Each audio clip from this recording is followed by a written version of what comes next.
আজকের এই বিশেষ আলোচনায় সবাইকে স্বাগত। আমরা আজ কথা বলছি পুরীর জগন্নাথ মন্দির নিয়ে। মানে এমন কিছু দিক নিয়ে যা সত্যি অবাক করার মতো। বিশ্বাস, ইতিহাস, রহস্য সব যেন মিলেমিশে একাকার। ঠিক তাই।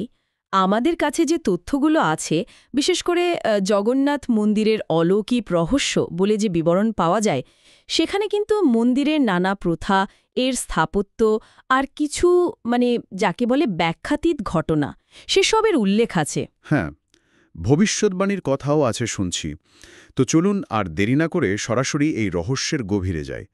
প্রথমেই আসি নবকলেবর প্রসঙ্গে। আচ্ছা। প্রতি ১২ বছর বা কখনো তারও বেশি সময় পর মন্দিরের যে মূল বিগ্রহ সেগুলো বদলানো হয়। কিন্তু এই প্রক্রিয়াটা সাংঘাতিক গোপনীয়। হ্যাঁ, গোপনীয় তো বটে, পুরোপুরি শহরে নাকি তখন বিদ্যুৎ সংযোগ বন্ধ করে দেওয়া হয়। ঠিক। আর প্রধান পুরোহিত যারা এই কাজটা করেন তাদের চোখ বেঁধে দেওয়া হয়, হাতে পরানো থাকে কাপড়ের দস্তানা। এত সতর্কতা কেন? কারণটা হলো এর কেন্দ্রে থাকা ব্রহ্ম পদার্থ। এরকম বিশ্বাস আছে যে এটি আসলে ভগবান শ্রীকৃষ্ণের হৃৎপিণ্ড। ও, হ্যাঁ, কিংবদন্তি অনুযায়ী শ্রীকৃষ্ণের দেহ যখন দাহ করা হয় তখন তার হৃৎপিণ্ড নাকি অক্ষত ছিল। সেটা সমুদ্রে ভাসতে ভাসতে পুরীর উপকূলে আসে। আচ্ছা। আর তা খুঁজে পান আদিবাসী শবরপ্রধান বিশ্ববসু।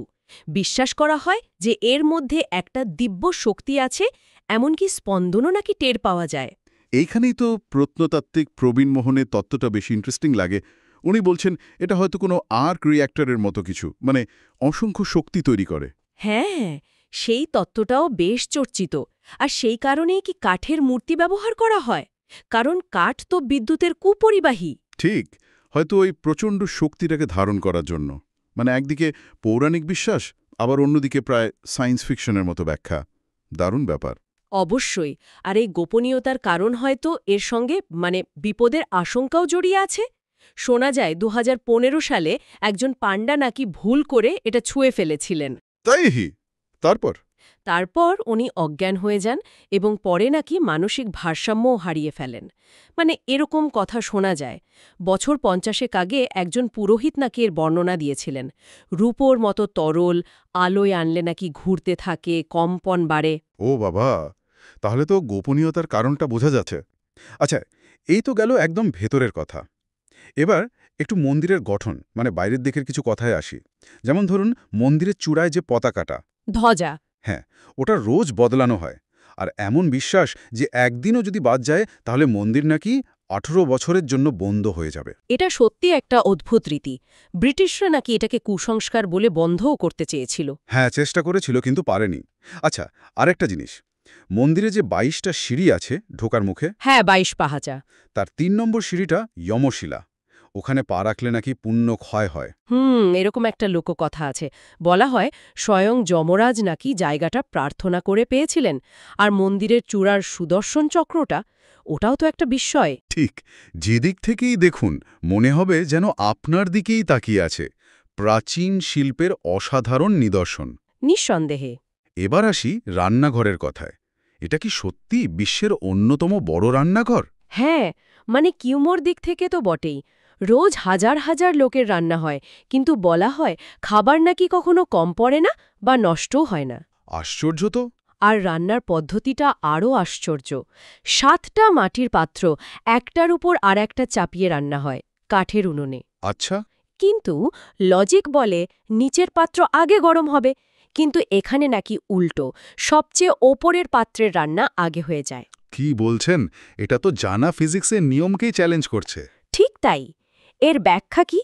বিশ্বাস, নাকি এমন কোনো কৌশল যা আমরা ভুলে গেছি? সত্যি ভাবায়। একেবারেই। কোনো যুক্তি খুঁজে পাওয়া কঠিন। এবার একটু অন্য প্রসঙ্গে যাই। ভবিষ্যৎ মালিকা বলে একটা বইয়ের কথা শোনা যায়। হ্যাঁ, মহাপুরুষ অচ্যুতানন্দ দাশের লেখা, প্রায় ৫০০ বছর আগেকার। উনি পঞ্চসখার একজন ছিলেন। তো ওই বইতে নাকি কলিযুগের শেষ আর মন্দির নিয়ে অনেক ভবিষ্যৎবাণী করা আছে। হ্যাঁ, এরকম দাবি করা হয়। কিছু কিছু নাকি মিলেও গেছে। যেমন ধরুন, কোভিড অতিমারির ইঙ্গিত। ওই যে নানা রোগ আসিব, লোক ঘরে রহিবে। ও আচ্ছা। তারপর ২০২০তে মন্দিরের পতাকায় আগুন লাগা, বা চূড়ায় শকুন চিলের মতো পাখি বসা, যা সাধারণত বসে না। 2019-এ ফণী ঝড়ে নীলাচক্র বেঁকে যাওয়া, এইসব। এগুলো কি কাকতালীয় নাকি সত্যিই কোনো দূরদৃষ্টি? প্রশ্নটা কিন্তু থেকেই যায়। একদম। আর ঐতিহাসিকভাবেও তো মন্দির অনেক আক্রমণের মুখে পড়েছে। কালা পাহাড়ের কথা যেমন শোনা যায়। হ্যাঁ, 1558 সাল নাগাদ উনি মন্দির ভাঙতে এসেও নাকি কোনো এক রহস্যময় শক্তির কাছে বাধা পান। ঠিক। আবার ব্রিটিশ আমলেও, মানে 1803-এর পর, ওরা মন্দিরের আচার অনুষ্ঠানকে কুসংস্কার বলে বন্ধ করার চেষ্টা করে। রথযাত্রা বন্ধ করার কথাও ভেবেছিল। ও, কিন্তু প্রচণ্ড জনরোষের মুখে পড়ে ওরা পিছিয়ে আসতে বাধ্য হয়। মানে এই মন্দির আর সাধারণ মানুষের যে আত্মিক যোগ, সেটা খুব গভীর। তাহলে সব মিলিয়ে দেখলে জগন্নাথ মন্দির শুধু একটা মন্দির নয়, এটা গভীর বিশ্বাস, অনেক পুরনো কিংবদন্তি, কিছু ব্যাখ্যাতীত রহস্য, যেমন ওই ব্রহ্ম পদার্থ বা রান্নাঘরের ঘটনা, আর ঐতিহাসিক সহনশীলতার একটা দারুণ মিশ্রণ। একদম ঠিক বলেছেন। আর সবশেষে একটা প্রশ্ন রেখে যাই। এই যে আমরা উৎসগুলোতে পড়লাম শ্রীকৃষ্ণের অক্ষত হৃৎপিণ্ড বা বিশ্বকর্মার হাতে তৈরি অসমাপ্ত মূর্তির কথা, মানে দেবতাদের এই রকম একটা শারীরিক, কিছুটা যেন অসম্পূর্ণ রূপের ধারণা, এটা পুরীর ভক্তি বা আরাধনার ধরনকে অন্য বিষ্ণু মন্দিরগুলো থেকে আলাদা করে দেয় কিনা? দেবতাদের এই মানবীয় বা অসম্পূর্ণ রূপের প্রতি যে ভক্তি, সেটাই কি এখানকার পূজার্চনার বিশেষত্বের কারণ? এটা কিন্তু একটা ভাবার মতো বিষয়।